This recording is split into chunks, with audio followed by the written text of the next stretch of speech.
Exactly. Just to chime in there, there are a lot of people in the last decade that have lost hope because what's happening in politics, what's happening in the media, there's so much frustration. And I think the most important thing that you've done here, Elon, with your steps that you are taking is to give people hope again. Well, great. I'm really glad to hear that, and like I said, I'll do my best here. Um, I'm definitely going to make some mistakes along the way, and it won't be perfect, but I'll also then do my best to correct those mistakes, and to be, the least dumb possible. Um, but you know, like as I say, Vox Populi, Vox Dei, man. It's just like, yeah. I mean, It's a very white-pilling moment to have you fight this fight. I mean, a lot of us have been fighting this culture war for free speech, basically, and I think a lot of people have lost hope because they didn't see anyone caring about it, right? It's like the majority of people obviously do care, but they just don't know what to do. And yeah, it's true what Kim said. Just to echo what he said, thank you for fighting this fight. I mean, this is very, very important. It's not just you. It's not just me. It's all of us. absolutely, I totally agree. So, yeah. Um, Yeah, I mean, I'm kind of like sort of, worried about the future of civilization. Just like, are we headed in a good direction? Like, um, and if you study history, you sort of see like the arc of civilizations, the rise and fall. Um, there's the ancient Sumerians, the ancient Egyptians. Um, you know, in India and China, there've been many sort of rises and falls of civilizations within India and China, and it's just like people sometimes take for granted that because they've been in an upcycle, that things just get better in the future, and they don't just automatically get better. Um, they actually civilizations tend to have an arc, and we want to make sure that we do not find ourselves on the downslope of that arc. Good times make weak men, right? And we are in the good times right now, and we're seeing a lot of Yeah. weak men, right? Like that's where we are in this arc, and it sucks. So let's try not to Yeah. repeat the same cycle. We need to fight the cycle. Yeah, Hey, exactly. Exactly. I mean, it's like, not to sort of get like too philosophical about things here, but there is like sort of a, I've had these discussions with like a lot of people, and feel like I'm wondering, like, sort of what's the meaning of life? Like, what should we do? Like, why do anything? And for some people that answer is religious, but then if you're not sort of very religious, then what is the answer?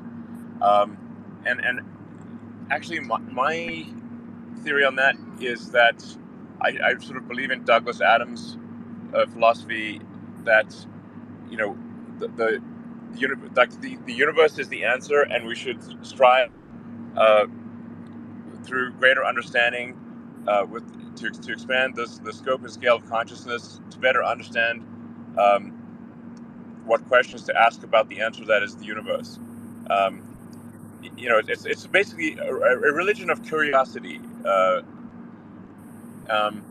Like, let's grow into the future, expand in the future, expand consciousness, expand our understanding, and to just figure out what the heck's going on. And it's the Elon, number before 42, understand right? the The world. number 42 as well. And also, don't panic and make sure you grab a towel. Elon, thanks for joining. Without Speaking giving of away too much, really quick, Elon, is there any way to get a sneak peek of what we can expect with the next Twitter files drop?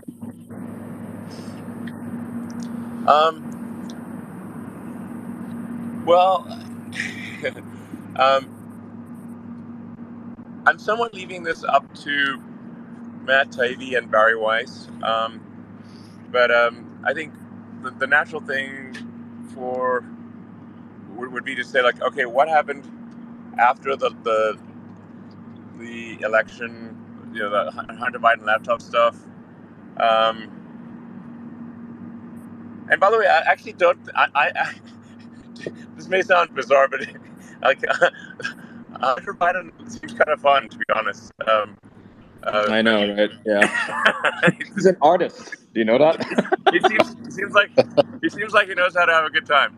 I mean, So I he don't has a sense want of to sort humor about of beat up himself. Hunter Biden here, but so but just beyond the what happened after the election,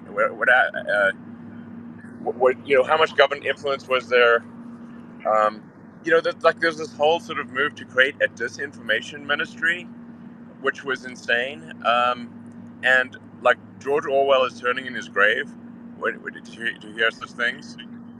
But like, what happened with that? I think there was a public outcry about a disinformation Yeah, Jack ministry. Posobiec started that one. He basically stopped it in its tracks because before that, nobody knew that this was even a thing, right? And he exposed it, and suddenly everybody was talking about it, and they had to shut it down because it was very Orwellian. It was like they used 1984 as a instruction manual. Exactly, totally. Exactly 1984 is George Orwell's 1984 is supposed to be a warning, not an instruction manual. Yep. Guys, come on. And that's what they seem to be doing. They take every single, dystopian fiction, whether it's Deus Ex, I love that game, and they're like, yeah, this world looks awesome. Let's oppress the hell out of people. It's like, no, let's not do that. Exactly, totally. Hey, Elon, speaking of progress, you've accomplished so much. You started the first successful American car company in 100 years. You brought payments to the internet. There's a lot of aspiring entrepreneurs and small business owners that look at what you do and sort of try to, follow that example and see how can they create some of that progress too. And I wanted to ask you a little bit about the layoffs because it appeared to me with the $4 million loss per day and just doing the math on the $1 billion of interest expense that $3 million of that may have been interest expense added. And I myself, running a small business, have been in a situation where, the business was going to go under in a number of months if expenses weren't cut, and what we found is communicating to employees, giving them time to process, getting their feedback, and then creating a shared vision to evolve the product, to evolve the company to a greater future was really successful. And it appears here that the typical like leverage buyout KKR approach was basically applied from a financial standpoint. For a small business owner, like, is that approach wrong? Like, did you think about taking that approach? Was that ever under consideration? And I apologize. The audio is not perfect, so I'm not fully hearing the questions. But with respect to Twitter,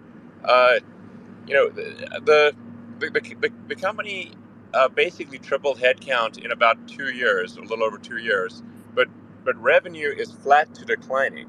So that there's just no way that is going to be a healthy situation. So the first order of business with Twitter was like, okay, we got to make sure Twitter doesn't die, that doesn't go bankrupt, and there is quite a lot of debt on this deal, $12.5 billion of debt, and the Fed is being extremely unwise in its very giant rate increases. I think these will go down as some of the most foolish Fed decisions ever. But anyway, so the debt's got to be serviced, But KKR's face been of like loading up declining businesses like advertising. that for years. How's this different? Sorry? KKR and other private equity companies that do anything from a hostile takeover, or any sort of takeover where they bid over the current price, using leverage, using debt. I've been following that for years, and it always results in massive layoffs. And so, as somebody who's By the one way, of the I most don't think creative anybody visionaries. cares about that. I don't think that matters right That's now. what I was gonna say. And I was gonna say, as long as they Let's keep just go. moving the bar Let's and just get. changing the Let's just get. definition of a recession, we are where we Yeah, are, right? With the let's Fed. just get back on topic here. I mean, we have Elon. We don't need to talk about, his investments and things like that. Elon, we should send a shout out to the Twitter Spaces team because you're about to break the all-time record with this space. We're almost at 100,000 listeners Wow. right now.